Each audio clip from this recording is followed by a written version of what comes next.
President గా నిలబడ్డాడు. 10 లక్షల రూపాయలు అప్పు చేసి గెలిచాడు. వాడికి రావాల్సిన డబ్బులు మోడీ ఇచ్చి దింకేశారు. వాడు ఇవాళ రోడ్డు మీద సంవత్సరం పోతే వాడి సంగతి ఏంది? ప్రెసిడెంట్ సంగతి ఏంది చెప్పు.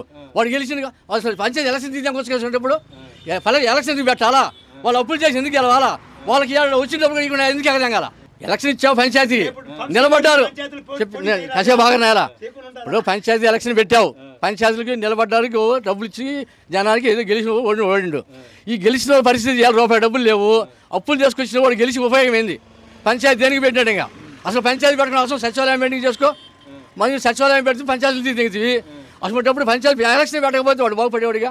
వాడు ఎలక్షన్ నిలబెడితే పంచాయతీ ఓట్లు వేయించుకుంటే వాడు లక్షల సబ్బు చేసి వాళ్ళ ఇంట్లో పిల్లలు కలిసి జలపాయ ఊళ్ళు జలపాయ వాడు ఎట్ట బతకాడు. అది నేను నువ్వు బాగానే ఉన్నావు. ఆ ఎలక్షన్ అప్పు చేసి వాడి పరిస్థితి ఏంది?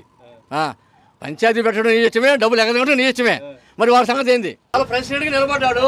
10 లక్షల రూపాయలు అప్పు చేసి గెలిచాడు. వాడికి రావాల్సిన డబ్బులు మోడీ ఇచ్చి దింకేశారు. వాడు ఇవాళ రోడ్డు మీద సంవత్సరం పోతే వాడి సంగతి ఏంది? ప్రెసిడెంట్ సంగతి ఏంది చెప్పు. వాడు గెలిచింది అసలు పంచాయతీ ఎలక్షన్ తీసుకొచ్చేటప్పుడు ఎలక్షన్ పెట్టాలా? వాళ్ళు అప్పులు చేసి ఎందుకు గెలవాలా? వాళ్ళకి వచ్చిన డబ్బులు ఎందుకు ఎగదంగాల? ఎలక్షన్ ఇచ్చావు, పంచాయతీ నిలబడ్డారు. కాసేపు బాగా నేల ఇప్పుడు పంచాయతీ ఎలక్షన్ పెట్టావు, పంచాయతీలకి నిలబడ్డానికి డబ్బులు ఇచ్చి జనానికి ఏదో గెలిచి ఓడిండు. ఈ గెలిచిన పరిస్థితి రూపాయి డబ్బులు లేవు, అప్పులు చేసుకొచ్చిన వాడు గెలిచి ఉపయోగం ఏంది? పంచాయతీ దేనికి పెట్టాడు? ఇంకా అసలు పంచాయతీ పెట్టడం అవసరం. సచివాలయం పెయింటింగ్ చేసుకో, మరి సచివాలయం పెడితే పంచాయతీలు దిగుతుంది. అసలు పంచాయతీ ఎలక్షన్ పెట్టకపోతే వాడు బాగుపడేవాడిగా. వాడు ఎలక్షన్ నిలబెడితే పంచాయతీ ఓట్లు వేయించుకుంటే వాడు లక్షల సబ్బు చేసి వాళ్ళ ఇంట్లో పిల్లలు కలిసి జలపాయ ఊళ్ళు జలపాయ వాడు ఎట్ట బతకాడు వాడు. అది నేను నువ్వు బాగానే ఉన్నావు. ఆ ఎలక్షన్ అప్పు చేసి వాడి పరిస్థితి ఏంది? పంచాయతీ పెట్టడం నీ ఇష్టమే, డబ్బులు ఎగదగడం నీ ఇష్టమే, మరి వాడి సంగతి ఏంది?